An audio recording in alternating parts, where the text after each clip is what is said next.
Zombie Bus! Crime lies hidden in the puzzle, and the truth emerges through reasoning. Detective Stories of Inspector Chimp. Rollie Undercover 3. Listen up, you little fat goose. I'm gonna bring you to meet our big boss, Rocky G, you hear?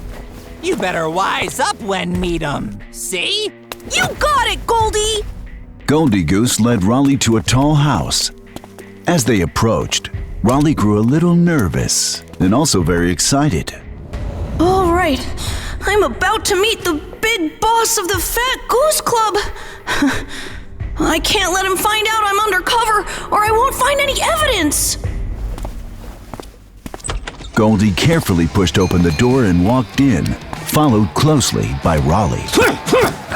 As Rollie entered the room, he heard several voices shouting, Yeah, looking good, boss! Looking great, boss.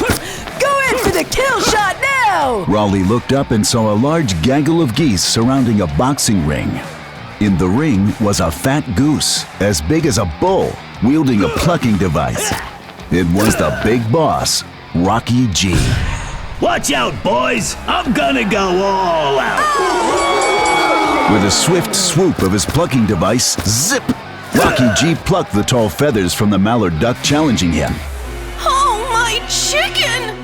Stricken with fear, Rollie covered his tail feathers. These fat geese are really dastardly! The big boss of the Fat Goose Club, Rocky G, stalked out of the ring as the rest of the geese cheered. Drat those wild ducks! How dare they go undercover and try to infiltrate my Fat Goose Club? At a wave of Rocky G's hand, two fat geese drove the tailless duck toward him. Rocky G picked up the mallard. Yo! Listen up, yous gooses! This wild duck purposely fattened himself up and pretended to be a fat goose so he could infiltrate the Fat Goose Club and act as an undercover agent on behalf of our rival gang. The minute I found out about it, I plucked his tail clean. I'm gonna tickle his feet now. Just remember this, if any of yous gets it in your mind to rat me out, you hear? It was horrible. The thought that he would be as tailless as the mallard if he was found out made Rollie break out into a cold sweat. He put his head down and tried to avoid being noticed. He can't see me! He can't see me!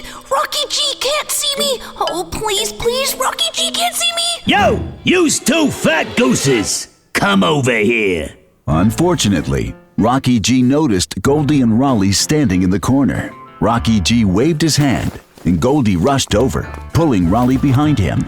Boss, this is your newest Fat Goose protege. Just look at him. Rocky G looked Rollie up and down, his eyes filled with suspicion. Rollie was terribly nervous. He stood straight as an arrow, not daring to move a muscle. Good. Not bad. Yeah, with a belly as fat as that, you must have had some real skills. Rocky G couldn't stop laughing as he slapped Rollie on the belly, making Rollie feel a little queasy. He barely managed to hold his breakfast down, the way his belly wobbled and shook. He was just able to squeeze out a laugh, but it almost sounded like he wanted to cry. Or worse. Thanks! Thank you, boss! Good. Our newest little fat goose. You just follow Goldie for now. Work hard, boy. I'll be watching you.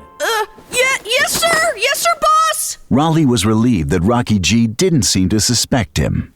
Okay, little fat goose, you heard him. You know how lucky you are to be assigned to me. I'm in charge of very important work for the Fat Goose Club. Yes! Rollie was thrilled. I never thought my luck would be so good! Looks like I'll find the evidence to put the Fat Goose Club away! Inspector Chimp will be so happy, and I'll be out of here in no time! Goldie? Why are you holding that mop? Rollie saw Goldie Goose pull a mop from behind his back, puffing out his big belly as he looked down his beak at Rollie. Listen up. I'm the director of sanitation for the Fat Goose Club. I clean all the floors and toilets. You'll be my right-hand man from now on. We're gonna make these floors and toilets shine. What?